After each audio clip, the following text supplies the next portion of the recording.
اچھا بھائی جلدی سے ان کا جو اصل سوال تو رہ گیا وضو کا طریقہ. یہ وضو کا طریقہ سن لیں ذرا ایک دفعہ. وضو تو سب کو ہی کرنا آتا ہے, لیکن جو صحیح پراپر سنت طریقہ ہے نا اس سے لوگ وضو نہیں کرتے. نماز کا طریقہ تو بڑا لمبا ہے, اب وہ تو پوری کر کے دکھانا پڑے گا نا, تو وہ پھر کسی اور وقت انشاءاللہ. وضو میں جو ہے نا لوگ کیا کرتے ہیں, بہت زیادہ ہو گیا ہے, چھوٹے بچوں کا اور بڑوں کا لحاظ, یعنی تھوک اور ناک وغیرہ کپڑوں میں بدن پہ لگ جائے تو پاک ہوتے ہیں, نہ پاک ہوتے ہیں. اگر نماز پڑھنے بلی اگر پاؤں چاٹنا شروع کر دے تو پاک رہے گا, بلی کا جھوٹا پاک ہے. تو کیا ہوا, وضو کا جو طریقہ ہے نا لوگ کیا کرتے ہیں عجیب, نارملی تو سب صحیح کر رہے ہوتے ہیں لیکن جو صحیح سنت طریقہ اس کو فالو نہیں کرتے. طریقہ یہ کہ آپ نے ہاتھ دھونے کے بعد بائیں ہاتھ سے نلکا کھولا, سیدھے ہاتھ میں کیا لیا, پانی لے کے نلکے کو فوراً کیا کر دیا, چلو میں پانی لے کے. لوگ سمجھتے ہیں نلکا کھولنا تو سنت ہے, بند کرنا سنت. ارے بولو نا یار, نہیں ہے. تو کلی تو سیدھے ہاتھ سے کرنی ہے نا, تو الٹے ہاتھ سے آپ کیا کر دیں گے, نلکا بند. کیونکہ نبی صلی اللہ علیہ وسلم جب لوٹے سے پانی نکالتے تھے تو چلو میں پانی لے کے لوٹے کو سیدھا کر دیتے تھے. یہ نہیں کرتے تھے کہ لوٹے سے لوٹا اسی کیفیت میں اور پانی بہتا چلا جا رہا ہے. تو آپ نے نلکے کو لیفٹ ہاتھ سے کھولا اور چلو میں پانی لیا اور فوراً نلکے کو کیا کر دیا, بہت زور سے بھی بند نہ کریں, اس کا واشر خراب ہو جاتا ہے, بس آرام سے بند کر دیا. کیونکہ وہمی ہوں گے نا, وہ یوں کر کے کرتے رہیں گے, نلکے توڑ دیتے ہیں کہ بھئی ایک قطرہ بھی ضائع ہو گیا تو قیامت کے دن کہیں جہنم میں نہ پھینک دیں ہمیں, اس لیے پورے کوئی نمی بھی نہ آئے, تو تھوڑا سا بند کر دیں, ایک آدھ قطرہ ٹپکنے سے کچھ نہیں ہوتا. یہ لیا آپ نے, منہ میں کلی کی, مسواک کی, مسواک نہیں ہے تو انگلی سے دانت صاف کیے, غرارہ بھی کیا اگر روزہ نہیں ہے, ٹھیک ہے. پھر نلکا کھولا, پھر بند کیا, پھر کلی, اس طرح. پھر نلکا کھول کے دائیں ہاتھ میں پانی لیا, ناک میں نرم حصے تک پانی پہنچا کے اچھی طرح ناک کو صاف. اور نلکا پہلے وہ ویسے ہی بند ہو چکا ہے, اب ناک کو اچھی طرح صاف کریں سامنے والے کا خیال کر کے. آئی بات سمجھ, سامنے تو یہ نہیں ہوتا, وہ ہوتا ہے سامنے, اس کا زیادہ خیال کرنا پڑتا ہے کیونکہ بس زیادہ تفصیل میں نہیں جاتا ہوں. تو چھوٹی انگلی سے اچھی طرح ناک کو صاف کیا, اس کی رطوبتیں نکالی, ٹھیک ہے. پھر نلکا کھولا, دوبارہ پانی لیا, پھر اسی طرح ناک میں بولو بھائی ڈالا, اور نلکا اسی وقت جب چلو میں پانی بھر گیا نلکا اسی وقت کیا کر دیا. اللہ نے 2 ہاتھ اسی لیے دیے ہیں کہ اس سے نلکا بند کیا جائے اور اس سے کیا کیا جائے, کھولا جائے. تو پھر یوں کیا, پھر 3 دفعہ, 6 چلو پانی خرچ ہوا نا, چلو اس کو کہتے ہیں, 6 چلو پانی خرچ ہو گیا. پھر آپ نے کیا کیا, نلکا کھولا لیفٹ ہاتھ سے, جو اصل طریقہ ہے وہ تو یہ ہے, سیدھے ہاتھ میں پانی لے کے نلکا بند کیا اور سیدھے ہاتھ سے پانی پیشانی پہ ڈال کے دونوں ہاتھوں سے پھیلا لیا. 3 دفعہ اس طرح کیا. اس پہ عمل نہیں ہوتا تو پھر اتنا کر لو کہ دونوں ہاتھوں پہ کیا لے لو, نلکا کھول کے پانی لے کے پیشانی پہ ڈالو اور فوراً نلکا کیا کر دو, بند کر دو, اور پھر ہاتھوں سے اچھی طرح اس کو ملو. سمجھ میں نہیں آ رہی بات. تو یہ عمل کتنی دفعہ کیا, نلکا ہر دفعہ میں بند ہو رہا ہے. ہمارے ہاں جس ٹائم پہ نلکا کھلتا ہے تو جب تک وضو مکمل نہیں ہو جاتا بند ہونے کا نام نہیں لیتا. 3 دفعہ آپ نے منہ اچھی طرح دھو لیا. داڑھی ہے تو اس میں کیا کر لیا, بڑی داڑھی ہے, میری داڑھی ایسی, میں تو چلو سے پوری داڑھی دھو لیتا ہوں, چھوٹی سی داڑھی ہے, تو داڑھی میں خلال کر لیا آپ نے. اس کے بعد آپ نے بازو کیسے دھونے ہیں, بازو دھونے کا بھی یہ طریقہ ہے. لیفٹ ہاتھ سے چلو میں پانی لیا, جب سیدھے ہاتھ میں پانی آئے گا تو یوں کیا.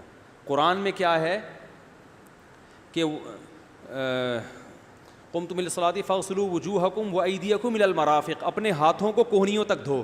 پتہ ہے دھونے کا عمل ہاتھ سے شروع ہوگا, ختم کہاں ہوگا, پانی یوں نہیں بہانا, اس طرح بہانا ہے پانی, یہاں سے یوں جائے.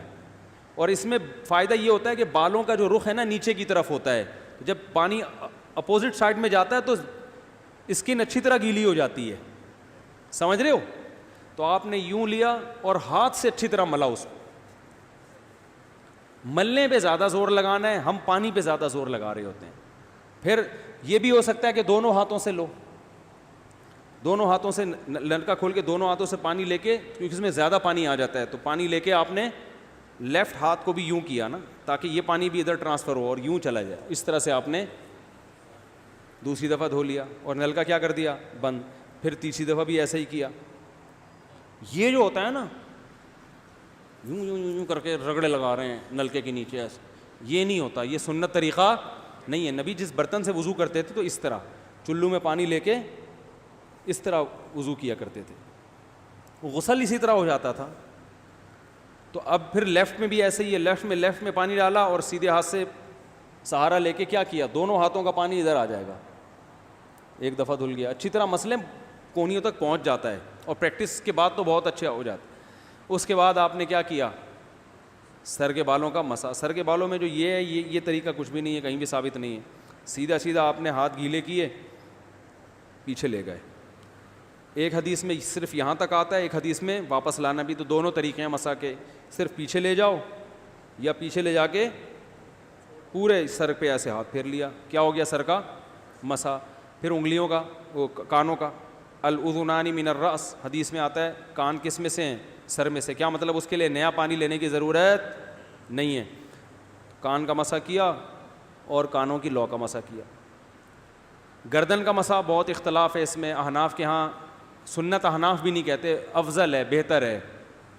سنت کے لیے جتنی مضبوط دلیل ہونی چاہیے وہ گردن کے مسا پہ نہیں ہے, اس لیے احناف کا بھی فتویٰ یہی ہے کہ بہتر ہے کر لو, سنت نہیں, زیادہ زیادہ اس کو مستحب کہا جائے گا. تو گردن کا مسا کر لیں تو بھی ٹھیک ہے, نہیں کریں بولو بھائی ٹھیک ہے. لیکن یہ جو یہاں کا مسا نہیں ہوتا, بعض لوگ پوری گردن کو یوں کر کے لا رہے ہوتے ہیں, ایسا نہیں ہے. تو گردن کا مسا یہ جو یہاں سے کیا جاتا ہے, یہ پچھلے جانب سے ہمارے حضرت اس کے قائل نہیں تھے. وہ کہتے تھے مسا جہاں بھی شریعت میں ملتا ہے یہاں سے ملتا ہے. تو ان کی رائے یہی تھی کہ اگر گردن کا مسا کرنا ہے تو گدی, گردن نہیں گدی کا مسا, وہ یہاں سے کر لے. لیکن یہ کوئی نہ سنت مؤکدہ ہے نہ کوئی زیادہ تاکید ہے اس کی, کوئی کرے ٹھیک ہے, نہیں کرے تو بھی ٹھیک ہے. تو اس کے بعد اس لیے کہ بہت سے لوگ اس کے قائل نہیں ہیں تو ان سے بحث نہ کریں, ٹھیک ہے نا. بہت سے لوگ نہیں کرتے گردن کا مسا, بہت سے علماء فقہاء اس کے قائل نہیں ہیں. اس کے بعد آپ نے پاؤں دھونا ہے. تو پاؤں میں بھی یہ کہ قرآن نے کیا کہا کہ الی الکعبین, انگلیوں سے شروع ہوگا اور ٹخنوں تک پانی جائے گا. تو انگلیاں رکھیں نلکے کے نیچے اور لیفٹ ہاتھ سے اس کو اچھی طرح کیا کریں, دھوئیں, اور انگلیوں کا خلال بھی کریں. بہت چند سیکنڈ میں ہو جاتا ہے یہ کام. اور پھر نلکا بند کر دیں. پھر دوسرا پاؤں سیدھے ہاتھ سے نلکا کھولا, سیدھا ہاتھ نلکے پہ رکھیں اور الٹے ہاتھ سے پاؤں دھوتے رہیں. جیسے ہی دھل جائے تو میرا خیال ہے ایک مگا پانی بمشکل استعمال ہوتا ہے, ایک مگا جو ہوتا ہے نا نہانے والا. لیکن آج اگر جو لوگ وضو کر رہے ہیں نا, ان کا پانی اگر آپ دیکھ لو تو بالٹیوں کی بالٹیاں خرچ کر رہے ہوتے ہیں, اور معذرت کے ساتھ کم بختوں کا وضو پھر بھی نہیں ہوتا. پھر بھی ان کو شک ہوتا ہے کہیں کوئی جگہ خشک نہ رہ گئی ہو. تو وہمی نہ بنے, اس طریقے سے وضو کریں, یہ سنت طریقہ ہے.